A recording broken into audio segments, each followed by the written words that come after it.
ഈശോ മിശിഹായ്ക്ക് സ്തുതിയായിരിക്കട്ടെ. ദൈവനാമത്തിന് എപ്പോഴും മഹത്വമുണ്ടായിരിക്കട്ടെ.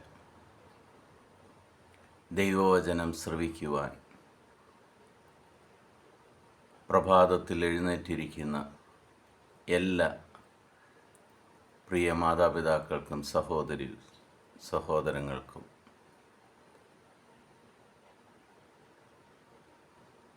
ഈശോയുടെ സമാധാനം സ്നേഹത്തോടെ നേരുന്നു. നിങ്ങളെയും നിങ്ങളുടെ ഭവനത്തെയും വിശുദ്ധീകരിക്കുവാൻ ഈശോ അവിടേക്ക് കടന്നു വന്ന് എല്ലാ തിന്മയുടെ ശക്തികളെയും ആ ഭവനത്തിൽ നിന്നും നിങ്ങളിൽ നിന്നും ബന്ധിച്ച് ഈ നിമിഷം മാറ്റുന്നതിനും ദൈവത്തിന് ഞാൻ നന്ദി പറയുന്നു. ഇന്ന് നമ്മൾ ശ്രവിക്കുന്ന തിരുവചന ഭാഗം നിയമാവർത്തന പുസ്തകം 6-ാം അധ്യായം 11-ാം തിരുവചനമാണ്.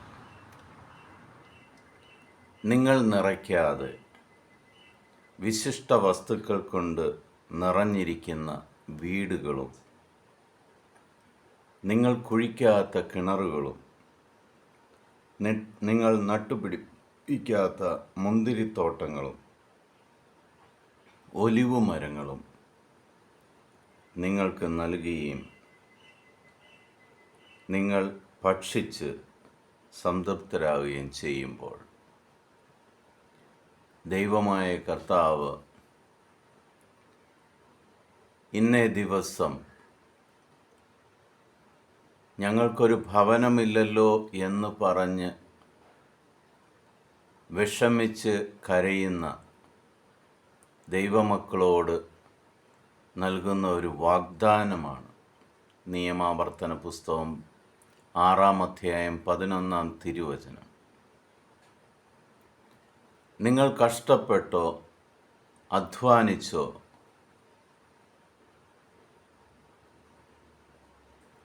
നിറയ്ക്കാതെയും വിശിഷ്ട വസ്തുക്കൾ കൊണ്ട് നിറഞ്ഞിരിക്കുന്ന വീടുകൾ ദൈവം നിങ്ങൾക്ക് ഉടനടി തരുമെന്ന് വാഗ്ദാനം ചെയ്യുന്നു. ഈ ദൈവവചനം നമ്മൾ പൂർണ്ണ വിശ്വാസത്തോടെ യേശുക്രിസ്തു വഴി ഈ ദൈവവചനം എൻ്റെ ജീവിതത്തിൽ ഇന്ന് നിറവേറും എന്നുള്ള ഉറച്ച വിശ്വാസത്തിൽ ആ ദൈവവചനം പൂർണ്ണമായിട്ട് സ്വീകരിച്ച്, ദൈവമേ, ഈ വചനം എൻ്റെ ജീവിതത്തിൽ ഇന്ന് സംഭവിക്കുന്നതിന് ഞാൻ നിനക്ക് കോടാനുകോടി നന്ദി പറയുന്നു എന്ന് പറഞ്ഞ് കർത്താവിൻ്റെ മുന്നിൽ എളിമപ്പെടുമ്പോൾ നിങ്ങളെ അലട്ടിക്കൊണ്ടിരിക്കുന്ന ഭവനമില്ല എന്നുള്ള പരാതി യേശുക്രിസ്തു നിങ്ങളിൽ നിന്നും എടുത്തു മാറ്റും. നിങ്ങളുടെ അധ്വാനമോ നിങ്ങളുടെ സമ്പത്തോ കൊണ്ടല്ല കർത്താവ് ഭവനം തരാൻ പോകുന്നു. കർത്താവിൻ്റെ സ്നേഹം കൊണ്ട് കർത്താവ് പറയുകയാണ്, നിങ്ങൾ നിറയ്ക്കാതെ വിശിഷ്ടമായ വസ്തുക്കൾ കൊണ്ട് നിറഞ്ഞിരിക്കുന്ന വീടുകൾ, അതായത് സമൃദ്ധമായി എല്ലാം ദൈവം നിറച്ചു വെച്ചിട്ട് നിൻ്റെ കയ്യിലേക്ക് ഒരു സമ്മാനം പോലെ തരുന്ന വീടുകൾ. ആ വീടുകൾക്ക് നമുക്കറിയാം, ഏത് വീടിനും ഒരു കിണറുണ്ടാവും. അതുപോലും നിങ്ങൾ കുഴിക്കേണ്ട ആവശ്യമില്ല. അതുപോലും കുഴിച്ച് സമൃദ്ധമായ ജലമുള്ളതും നിങ്ങൾക്ക് മുന്നോട്ട് ജീവിക്കുവാൻ വേണ്ട കൃഷിയിടങ്ങൾ, അല്ലെങ്കിൽ നിങ്ങളുടെ ഭാവി സുരക്ഷിതമാക്കുവാൻ ദൈവം തന്നെ നിങ്ങൾക്ക് വേണ്ട എല്ലാ മേഖലകളും തുറന്നു തന്ന്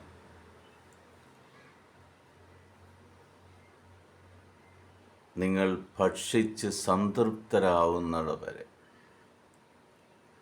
അതായത് നിങ്ങളുടെ ജീവിതം സമാധാനവും സന്തോഷവും നിറഞ്ഞതാക്കുവാൻ ദൈവം ഇതെല്ലാം തരുവാൻ ആഗ്രഹിക്കുന്നു. കർത്താവിൻ്റെ മുന്നിൽ എളിമപ്പെട്ട് കൽപ്പനകൾ പാലിച്ച് ദൈവസന്നിധിയിലേക്ക് ചെന്നാൽ മാത്രം മതി. ആ ദൈവം നിങ്ങൾക്ക് വേണ്ടി അതെല്ലാം ഒരുക്കി വച്ചിട്ടുണ്ട്. ആ ദൈവത്തിൽ വിശ്വാസം അർപ്പിച്ചാൽ മതി. യേശുക്രിസ്തു എൻ്റെ രക്ഷകനും നാഥനും ദൈവവുമാണെന്ന് ഏറ്റുപറഞ്ഞ് യേശുവിൻ്റെ നാമത്തിൽ നിയമാവർത്തന പുസ്തകം 6-ാം അധ്യായം 11-ാം തിരുവചനം, കർത്താവെ എൻ്റെ ജീവിതത്തിൽ ഇന്ന് സംഭവിച്ചതിനെ ഓർത്ത് നിനക്ക് ഞാൻ നന്ദി പറയുന്നു എന്ന് പറഞ്ഞ് വിശ്വാസം പ്രഖ്യാപിക്കുമ്പോൾ നിങ്ങൾക്ക് കിട്ടേണ്ട ഭവനം, സമൃദ്ധിയുടെ ഭവനം നിങ്ങൾക്ക് ദൈവം തന്നിരിക്കും. പിതാവായ ദൈവത്തിൻ്റെയും പുത്രനായ യേശുക്രിസ്തുവിൻ്റെയും പരിശുദ്ധാത്മാവിൻ്റെയും കൃപയും അനുഗ്രഹവും സമൃദ്ധമായിട്ട് നിങ്ങളുടെ മേലുണ്ടാകട്ടെ. ഈ ദൈവവചനം ഇന്ന് ഭവനം ആഗ്രഹിക്കുന്ന എല്ലാ മക്കളുടെ മേലും സമൃദ്ധമായിട്ട് അനുഗ്രഹത്തിൻ്റെ വചനമായി മാറട്ടെ. ഇത് പങ്കുവയ്ക്കുന്ന എല്ലാ മക്കളുടെ മേലും, മറ്റുള്ളവർക്ക് വേണ്ടി ഇത് ഷെയർ ചെയ്യുമ്പോൾ നിങ്ങളുടെ ജീവിതത്തിലും എന്തെല്ലാം കെട്ടുകളും പ്രയാസങ്ങളുമുണ്ടോ അതെല്ലാം യേശുക്രിസ്തു ഇന്ന് അഴിച്ചുമാറ്റി നിങ്ങളുടെ ഭവനവും സമൃദ്ധിയുടെ ഭവനമാക്കി മാറ്റട്ടെ. ഈശോയുടെ ഈ തിരുവചനം നിങ്ങളുടെ ജീവിതത്തിൽ അത്ഭുതങ്ങളും അടയാളങ്ങളും നടത്തട്ടെ എന്ന് പ്രാർത്ഥിക്കുന്നു. ഈ വചനം ആമേൻ ആമേൻ ആമേൻ ചൊല്ലി നമുക്ക് ഏറ്റെടുക്കാം. ഈശോ മിശിഹായ്ക്ക് സ്തുതിയായിരിക്കട്ടെ.